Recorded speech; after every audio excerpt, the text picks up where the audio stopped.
All right, let's continue. I took a break. I literally started it yesterday, and then yeah. Beautiful thing in their childhood, or a character in a film or book.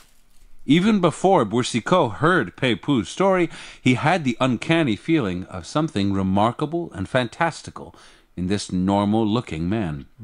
The secret to creating an uncanny effect is to keep it subtle and suggestive. It's almost like I said, when somebody's trying to show off their wealth, you gotta, if you want to show off your wealth, you have to do it in a subtle way. Why? Because if you show off your wealth in an exaggerated way, it's not gonna show how awesome you are. It's just gonna show how insecure you are. And I think this is very similar to that. Where if you want to demonstrate the uncanny, it has to be subtle, right? But you know what? The funny thing is that there are some rules that are meant to be broken. Because I could just think of the meditation gurus, like the cult leaders, like Osho. He looked like a fucking cult leader. He looked like an Indian guru. So I'm trying to think about where the exceptions are to this rule. If anybody knows, let me know in the comment section.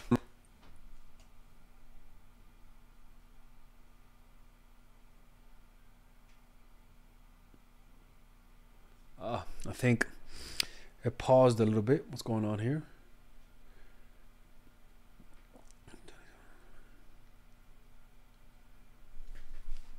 Just paused. Okay. Beautiful, but had no other talents to her credit. Yet she rose to become one of the greatest seductresses in history, seducing first Sir William Hamilton, the English ambassador to the court of Naples, and then, as Lady Hamilton, Sir William's wife, Vice Admiral Lord Nelson. What was strangest when you met her was an uncanny sense that she was a figure from the past, a woman out of Greek myth or ancient history. Sir William was a collector of Greek and Roman antiquities. To seduce him, Emma cleverly made herself resemble a Greek statue and mythical figures in paintings of the time. Ah, you see? So it's like that makes I kind of get what he's saying. For example, right, when you think of an artist, right, or when you think of an art connoisseur, you're naturally going to think of like a Frenchman with a turtleneck and glasses, right? That's a representation of an art connoisseur. So if you were to select who do you want to purchase your art, and you had to guess which one will buy it, you have a guy with Timberlands looking like he's from Hood.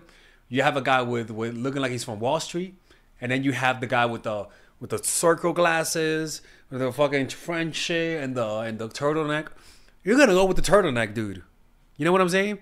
So I think what he's saying is that you want your look to remind them of something of the past. And this is pretty much a fashion show, a fashion type of statement, but also in your demeanor, like I said. When you're trying, in your demeanor, the perfect example for me with demeanor is imagine how people who are powerful behave, right? Think of The Godfather. If you want to give people the sense that you're destined to have power, resemble how The Godfather behaves. And people are just going to sense that you're almost like you're meant, they're going to sense that people respect you just because of the way that you behave. So it's not just, like I said, physically, or it's not just behavior also. It's also with the symbols that you have in your apartment, the symbols, the type of ornaments that you have. Everything adds up to this. Let's keep listening. It wasn't just the way she wore her hair or dressed, but her poses, the way she carried herself. It was as if one of the It's almost like this is pretty much saying what I'm saying to you guys. paintings he collected had come to life.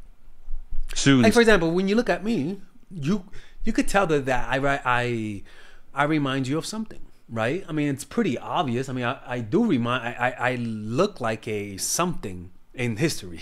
You know what I'm saying? The meditation guy, right? And clearly, if I want to be taken more seriously in the business world, then I wouldn't dress like this. You know? So you gotta tell people who you are through how you dress and be more aware of that and not be ignorant about that reality.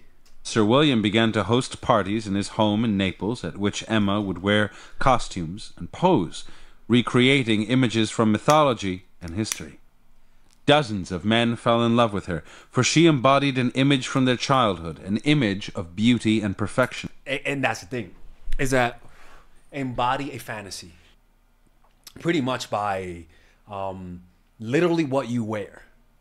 Make sure that it's almost like you're almost like wearing a costume, to be honest with you. People, this is actually one of my favorite chapters.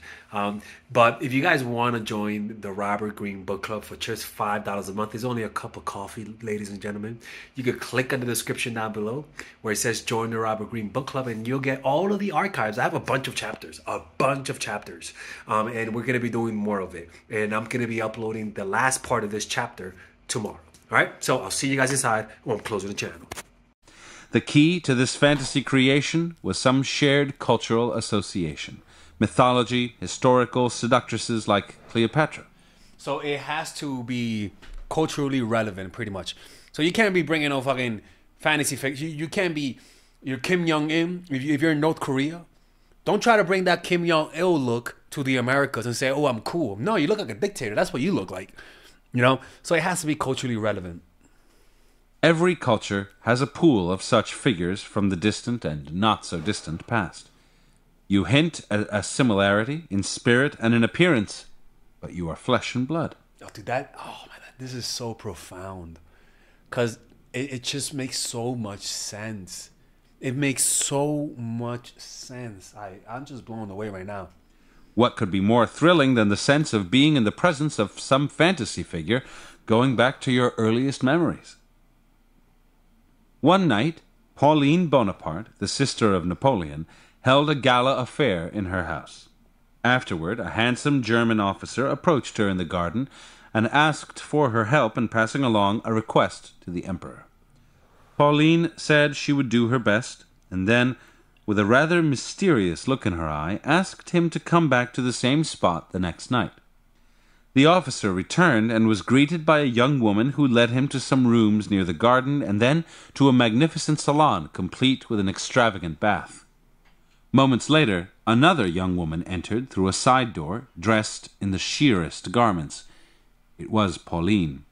Bells were rung, ropes were pulled, and maids appeared preparing the bath, giving the officer a dressing gown, then disappearing. The officer later described the evening as something out of a fairy tale, and he had the feeling that Pauline was deliberately acting the part of some mythical seductress.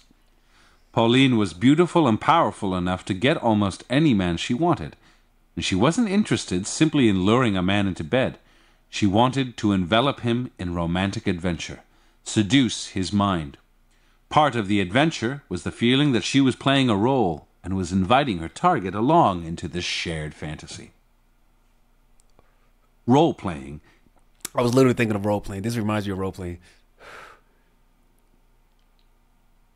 This is why it works, man. This is crazy. I'm actually, the thing is, I haven't read all the whole book, to be honest with you. But I haven't read this chapter. This chapter is blowing my mind. Like, it really is. I did read it years ago, but I just forgot. And it's crazy. Is immensely pleasurable. Its appeal goes back to childhood, where we first learn the thrill of trying on different parts, imitating adults or figures out of fiction. As we get older and society fixes a role on us, a part of us yearns for the playful approach we once had, the masks we were able to wear. We still want to play that game, to act a different role in life. Indulge your targets in this wish by first making it clear that you are playing a role, then inviting them to join you in a shared fantasy. This is like role-playing sex 101. The more you set things up like a play or a piece of fiction, the better. Notice how Pauline began the seduction with a mysterious request that the officer reappear the next night. Then a second woman led him into a magical series of rooms. Pauline herself delayed her entrance, and when she appeared, she did not mention his business with Napoleon or anything remotely banal. She had an ethereal air about her. He was being invited to enter a fairy tale. The evening was real, but had an uncanny resemblance to an erotic dream. Casanova took role-playing... Yeah. Yeah. Yeah. This is why role playing is so useful. I mean, we don't have to go too deep into that. still further. He traveled with an enormous wardrobe and a trunk full of props, many of them gifts for his targets, fans, jewels, other accoutrements. And some of the things he said and did were borrowed from novels he had read and stories he had heard. He enveloped women in a romantic atmosphere that was heightened yet quite real to their senses. Like Casanova, you must see the world as a kind of theater. Inject a certain lightness into the roles you're playing. Try to create a sense of drama and illusion. Confuse people with the slight unreality of words and gestures inspired by fiction. In daily life, be the consummate actor. Our culture reveres actors because of their freedom to play roles. It is something that all of us envy. For years, the Cardinal de Rohan had been afraid. Honestly, people, I usually, again, like I said, I usually stop the video a lot. But I'm listening because this is kind of, you know, it's funny because then it's regressing back to a childhood state of mind. You know, when you role play, you have to stop taking yourself seriously, and there's a certain openness about you. I believe that opens up when you allow yourself to play these roles, and maybe that's why actors and actresses tend to fall in love so much when they work together. Not just the fact because people work together and the people who work together like each other eventually, but also it's the fact that you're playing a role. You know, playing and it does kind of like seep into your psyche playing those roles. Oh my god, dude! I could just think of so many things you could like almost like psychologically insinuate certain things into people by just playing that role. You know, don't you think playing the submissive reinforces being submissive? That he had somehow offended his queen, Marie Antoinette.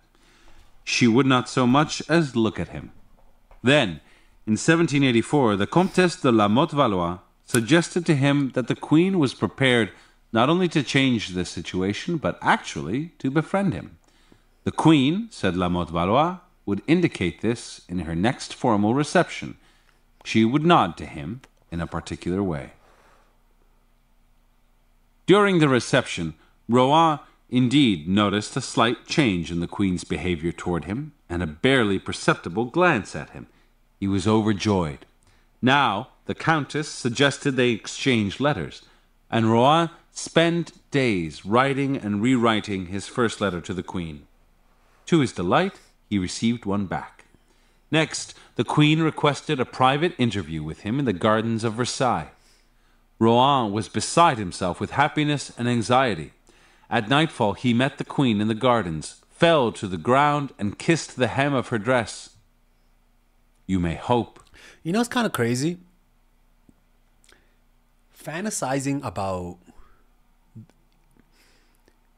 when you do, for example, let's just say you're having sex, right?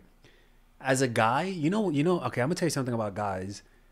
Guys will orgasm quicker while having sex with you if they imagine a scenario. For example, if they're imagining that they're having sex with you and that you're paying a debt, let's just say, let's just say, you know, we're talking here, you know, so I'm gonna get a little like R-rated. Let's just say you're doing him favors, right? And a guy will, because studies show that a guy's erection is more controlled by his imagination than the little physical act, right? A guy will have a stronger erection by just imagining some scenario that maybe you owe him something, for example, right? Or maybe you're punishing her dad for disrespecting you, and now he has to pay for his disrespect by going down on you, right? I'm sorry that it's paused. Let me see if I could just put this right here.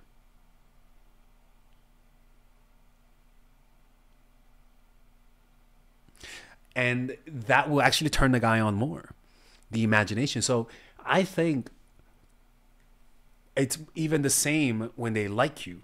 When you, not only they like you, but also the fact that they're imagining they're with a fantasy figure. You maybe look like his favorite character, or maybe you look like his ex, or maybe you're playing the role of the bad girl and he has to punish you, right? It enhances the experience. So it has to enhance the experience if you resemble something that they liked in the past. Eventually it'll also add on to whatever emotions they have for you. So this is kind of true. You're adding you're adding imagination to reality. That the past will be forgotten, she said. At this moment they heard voices approaching, and the queen, frightened that someone would see them together, quickly fled with her servants. But Rohan soon received a request from her, again through the countess. She desperately wanted to acquire the most beautiful diamond necklace ever created. She needed a go-between to purchase it for her, since the king thought it too expensive. She had chosen Rohan for the task. The cardinal was only too willing.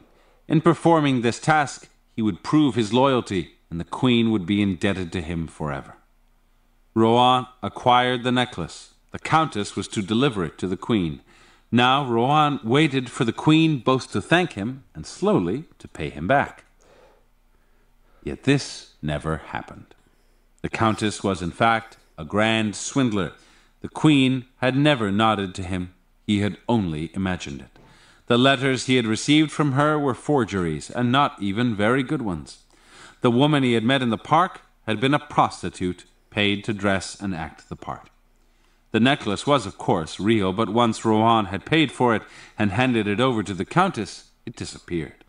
It was broken into parts, which were hawked all over Europe for enormous amounts. And when Rohan finally complained to the queen, news of the extravagant purchase spread rapidly. The public believed Rohan's story, that the queen had indeed bought the necklace and was pretending otherwise.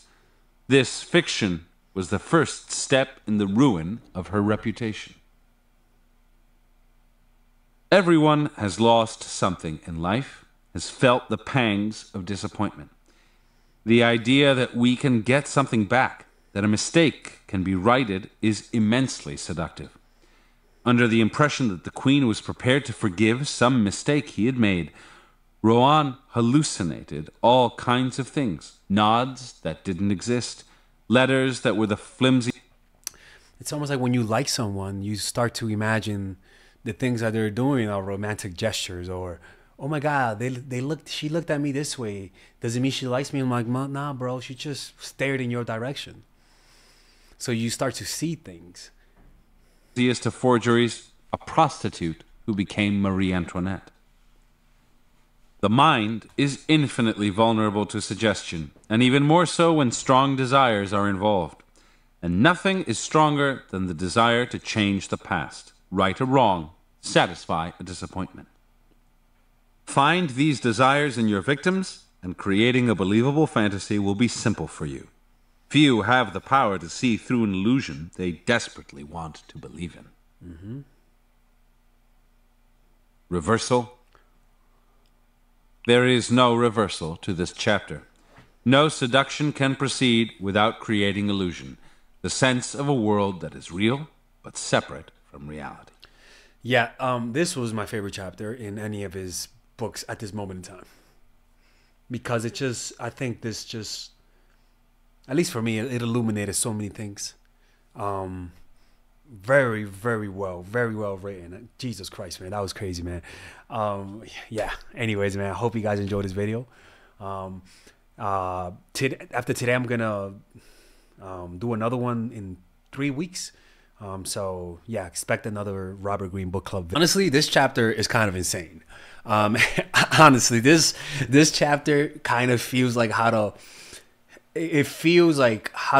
cult leaders make people believe they're God. It explains this. It explains why people get scammed so easily. It explains why you tend to be so gullible when you're in love. It's truly a eye-opening, at least even for me, to be honest with you. So if you guys want to check out the rest of this chapter, join the Robert Greene Book Club. The last one we did was Poeticizing Your Presence. And here we usually post 2 chapters per month. So if you guys want to become part of the Robert Greene Book Club, click in the description down below where you can watch the rest of this video. And it's only for $5 a month, people. $5 a month, you can get access to it. And we have a bunch of different bonuses and different tiers like that you guys can check out. Okay? Anyways, I'll see you guys inside. Take care.